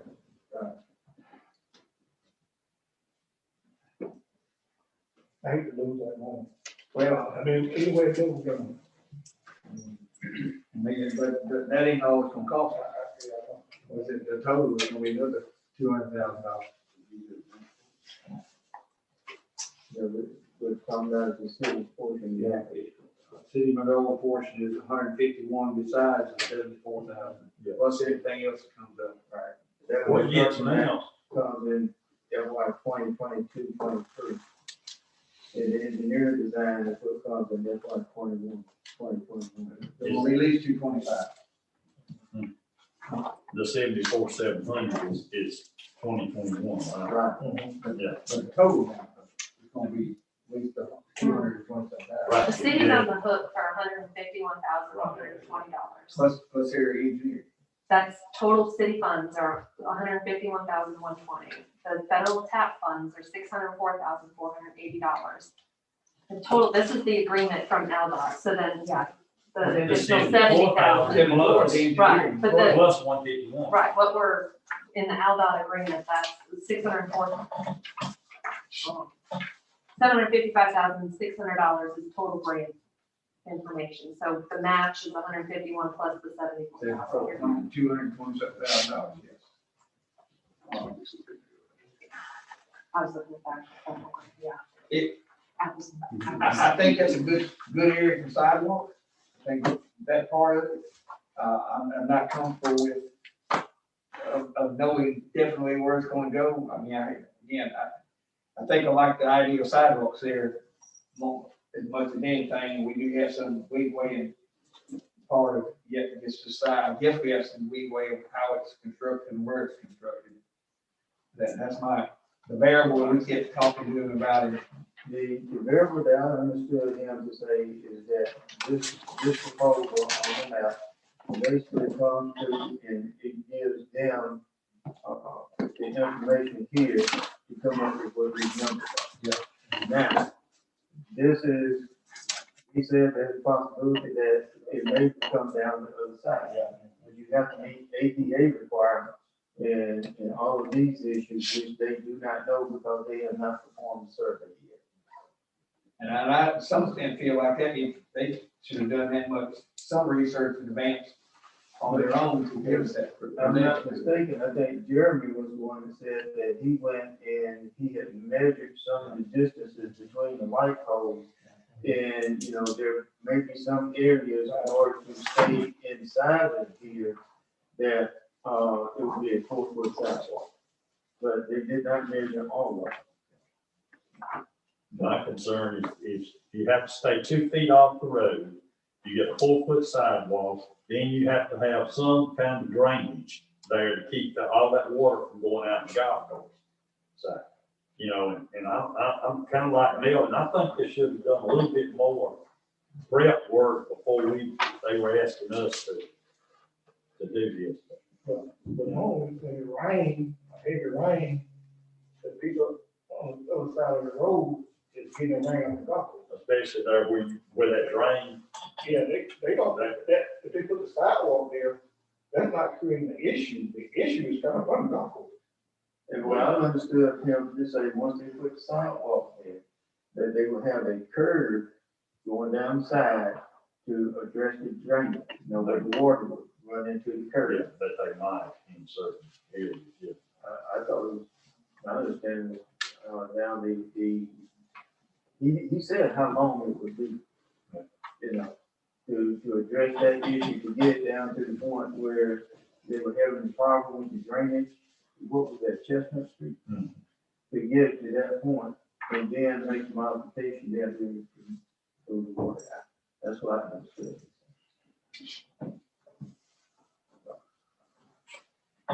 We have a question? Are we ready for a vote? All in favor?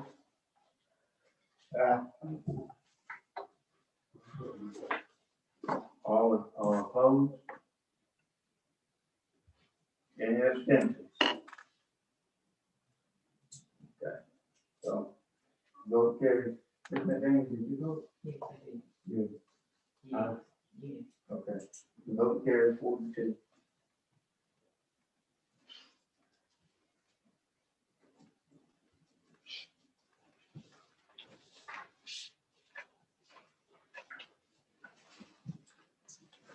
Okay, the next item on the agenda is we have an invoice from R&R Contractors for $26,155 for Monroe Station Road repair to be paid from the 4-cent tax.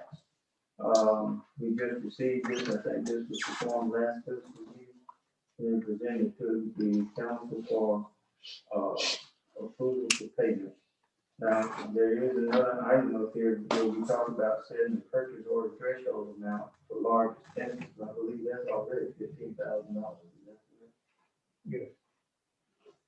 $5,000. Yeah, 15,000 is the competitive bid amount, and then public works bid amount is 50,000, but large expenses, typically anything under $5,000. I believe you all, we do purchase orders for those, but as far as the council being informed of any expenses, budgeted or not budgeted, it's kind of your discretion if you want us to come before the council. So right now, that sits at $5,000 for a purchase order. Okay. So this exceeds the $5,000. The work has already been performed. And Mayor, a little background on this. This is in my district on Monroe Station Road. This happened, culvert collapsing under the road, washing away on one side, dangerous condition. And Michael brought it to Mayor Smith and my attention, since it's my district. And we didn't know what it was going to cost. We thought it was fixing one side of the road, but it ended up being more than that, I believe. Is that right, Michael? Yeah.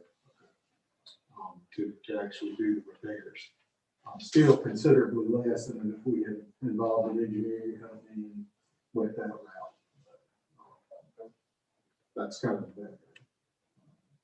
it just wasn't, it was put in the bill pays and we weren't informed of it, and I didn't know if anybody else was, so I just wanted to avoid any blindsided invoices, to see what the council and mayor wants to do about expenses as such. But on purchase order, you know, like I say, there's provisions that you handle other items. This is just on purchase order. At 5,000 over requires the approval of the council. Anything in excess of $5,000. So, but anyway, do I have a motion to approve paying this invoice to R&R contract? I'll make that motion. Do I have a second? A second. Any discussion? What can we do to keep this from happening again, basically? I mean, I'm fine with it. I was aware of it, but I was not in the discussion of how much it was gonna be, but I knew the issue that was involved in it. Well, I mean, do we need to have, you know, things like this, we need to have an emergency session or what's your thoughts on this? So, Well, my thought to would be comfortable with it in the future. my thoughts would be is that once we get into a situation like this, if we're going to proceed to do it off of purchase order, we need to get a written estimate from whoever it is that's going to do the job and present it to us. And then that way we can make a decision as to whether or not, if it's less than 5,000, we can proceed without council approval. If it's over 5,000, then depending on the nature of it, emergency session to deal with it. And if it's not an emergency, we put it on the next council meeting. But I think, you know, when you start looking at things like this, and folks, whatever company or subject matter expert looks at it, they should be able to give us a ballpark figure from which we can work. I think that would be it. We can have it in the future. Okay. We have a motion and proper second. We have discussion. We're ready for the vote. All in favor? Any opposed? Okay, thank you. Next item on the agenda is the administrative vehicle repairs. This totals up to $1,200 that would come from the general fund contingency fund.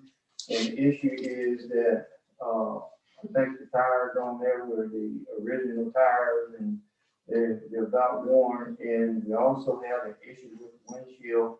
I think, Michael, you can speak to that. Yes, the trim work around the windshield, it came out before and they tried to patch it back in there, but the whole thing's going to be replaced. The windshield's going to have to come out with a whole new seal around it. I had a question on that. Did we get pricing from local glass companies as well? Yes.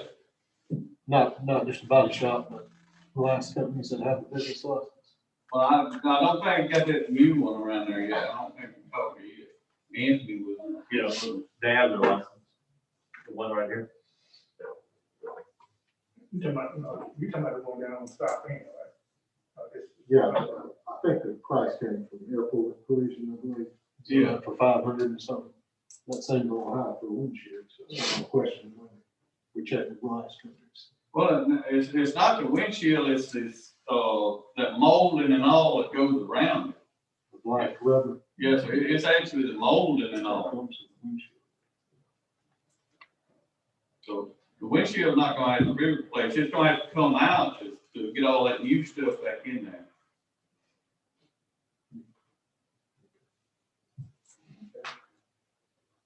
Do I have a motion to approve the expenditure for the tires and windshield? Do I have a second? Any discussion? Okay, all in favor? All opposed? Okay. The next item on the event is the Senior Center Christmas event at the Community House. Do I have a motion to approve? Do I have a second? Discussion, Ms. Sandra, anything? we did this back in, I think it was September. And, they practice social distancing, masks, go, you know, everything. And it's just to have them a little time together to fellowship, to see one another again, since they've been so long without getting to see each other, and serve them a meal, a catered meal. Okay. All in favor? Motion carries. Next item on the agenda is referring to community house waivers. We do have the South Alabama Gas Christmas event that is coming up. Do I have a motion to approve? I'll make the motion. Do I have a second?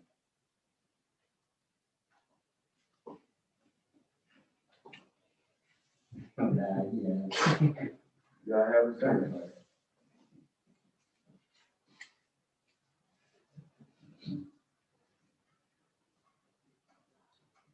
Okay. Motion dies for lack of a second. The next event is the RSVP Christmas event there at Community Housing. Do I have a motion to approve? Do I have a second? Any discussion? This is usually a pretty large event. Well, they're gonna do a drive through the. Yeah. Oh, okay. They'll just be using, the kitchen and the front lobby and the thunder that they'll drive up. We'll put the plates in their vehicle and they'll drive on. Okay. I thought you usually pretty good size crowd on it. Yeah, they'll probably do about 300, 350 plates. In discussion, Mayor, on this, I would like to see us work on clarifying our policy on this. It seems to be, we just throw it up and decide one way or the other if we're gonna do it, and we need to have some kind of clear guidance, you know, if it's gonna be a certain nonprofit or a certain status or a certain affiliate of the city, or, you know, we don't want to have any bad terms with anybody. Definitely, I think it too. Just have a policy, a set policy. And that's something we can work on. We're gonna have to set that tonight. Good talk here. Are we ready for the vote? All in favor?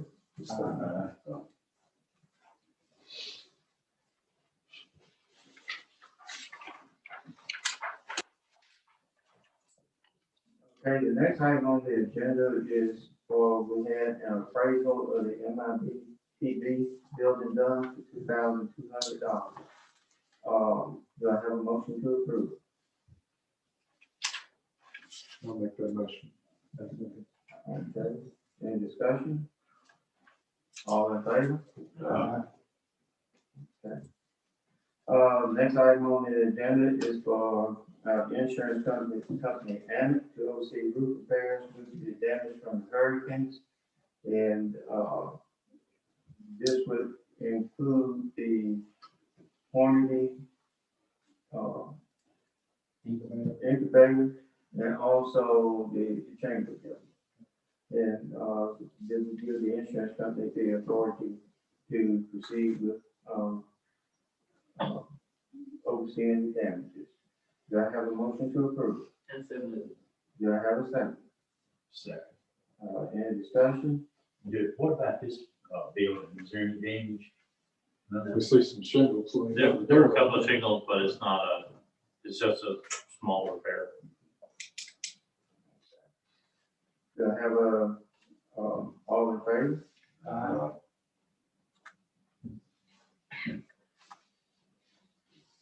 Okay, the next item on the agenda is to set the public hearing for Scout's Restaurant, ABC liquor license. I'm not sure if we're at the point, we may have to set that hearing for a later date. He requested, or I requested of him to change it to January the 18th, that 19th. Oh, that's the Tuesday. Yeah, that's okay. So, we'll really don't need to take any action on that. You could go ahead and set it now, then we won't have to address it later. Okay. So It's just instead taking of a little December longer. 15th, it would be January 19th. Okay. Have a request to set a public hearing for Scouts Restaurants for the ABC liquor license at 4:50 p.m. to take place on January 19th. Do I have a motion? Do I have a second? All in favor? Okay. Last item, talk about matters to be presented by the mayor and the council.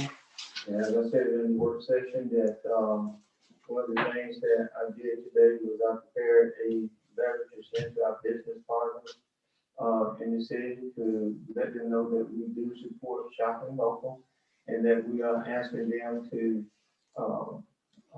highly suggesting, the use of mask and hand sanitizer to try and keep everybody safe as they go in and out of their establishments. The only other thing was where they talked about the, COVID-19 training that's going to be held on January 8th at First United Methodist Church. This is December 8th, correct? December 8th, yes. And this is done at no cost to the city. So, I thought it would, be able to go through and give people some facts about COVID-19 and educate them about how they can keep safe and what to report in their homes and as far as sanitizing and things like that. And that's all I have. So,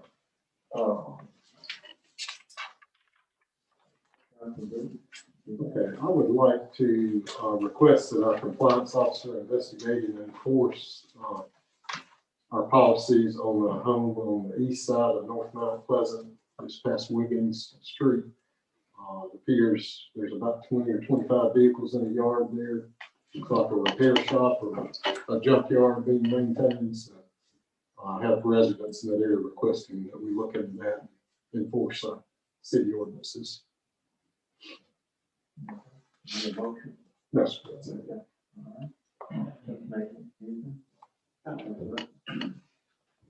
Yes, I got a couple of things.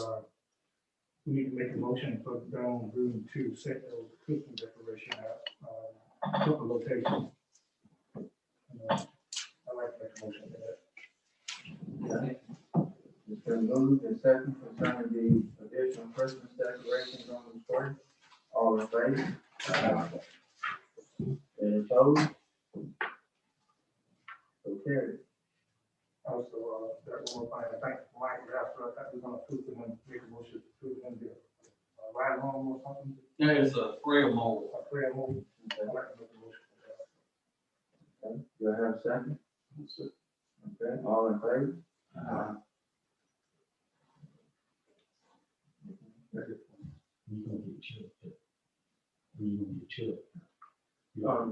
Yes.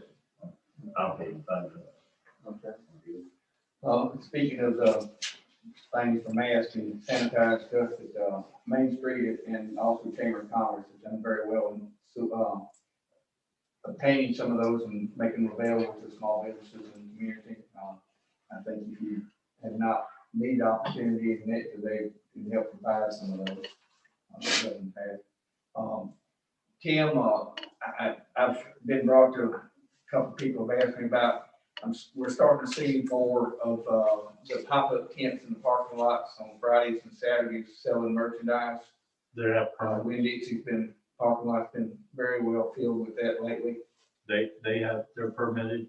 Okay, I just confirmed. Or that. business license, yep. Okay. That was on. Now, I haven't given them permission to do it there, but that's What what are they they. buying, peddler's license or what breaks, are they businesses? I don't think it's a peddler's license, they don't move, it's a business license. Okay, I just wondering what if some kind of fall under a existing business or if they do that. I'll ask that, okay, because sometimes they pop up on weekends and we're no way, the police that are doing it and they're gone, losing that revenue and so on and so forth. Yeah, most of the ones that I stopped the lady the first time she was there. This is the first notice I got about it, and she came in the next day and got a license. Okay, very good then. So.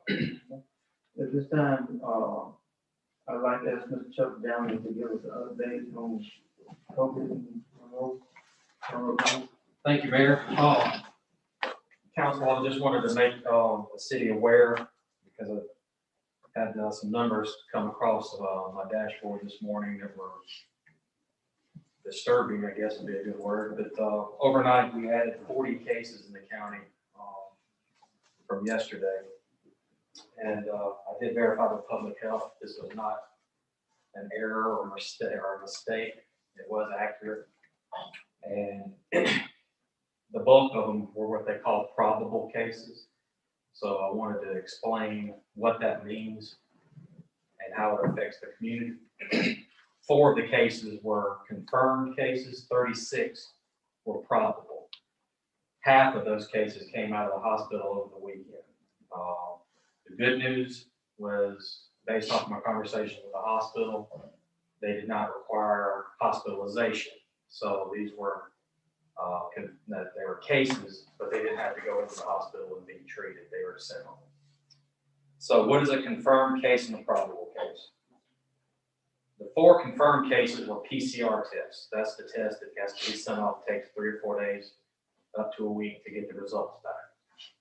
A probable case is a little bit more complicated. It's a group of cases, but included in that is an antigen case or a test, which is the rapid test, which is really relied on a lot now versus the PCR test. In fact, our urgent care, I think, solely uses the antigen test. They put that in a probable category only because it is not a verifiable diagnostic test. The PCR test is the only one that is a verifiable test. That doesn't mean there's some gray area to it. You know, you're a case, but they just, public health just calls it probable. The other probable cases would be folks who come in and get tested and they're positive and they have close contact, usually family members, that have the same symptoms, but they don't get tested at all. The hospital considers them, and other diagnostic clinics consider those probable cases. So why was it 40? Some of it was backlogged from the holidays, and probably some of it was people interacting during Thanksgiving. Like I said, half of them came from the hospital this weekend, so you can assume days prior that they got infected, which unfortunately that meant Thanksgiving. So it did raise our active case number, our 14-day active case number, up to 96. It was trending upwards from around the 60 mark. So it's going to reflect on that Department of Public Health meter that shows us in a high area. I can imagine this is probably going to kick us up into the extremely high category. As a county, we are still the 7th lowest total in the state of 67 counties. So I'm not trying to set off an alarm, but I just want everybody to know when they see that 40 number hit, they're just going to raise a lot of red flags. What y'all do with that information is totally up to y'all, but I just wanted to explain what a probable case meant versus a confirmed case. Chuck, if I'm not mistaken, 2 days prior to that, we had 0 reported. Correct. We had November 29th was actually, November 28th was 2 cases, November 29th was 1 case, November 30th was 0.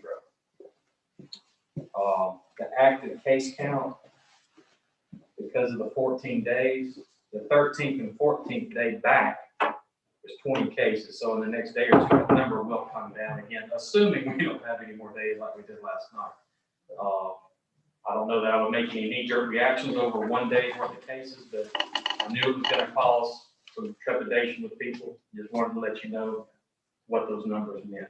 Yeah, I would just ask if you send me information tomorrow. Yes, on what there will be an update at 10 a.m. and I will absolutely let you know if it's a trend or if it was a one-off. Hopefully it's a one-off. Okay.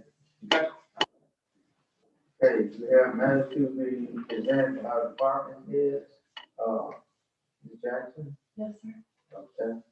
Mr. Black is not here. Do we have a representative from the fire department? Not seeing any. Chief Armstrong? Mike Lassiter? No, sir. Okay, Ms. Tim Ball? No, sir. Ms. Sandra Atkins? No, sir. Ms. Dawn Cruz? Just a reminder, December 8th coming up, COVID testing, or COVID, learning about it and actually preparing your home for it and be prepared.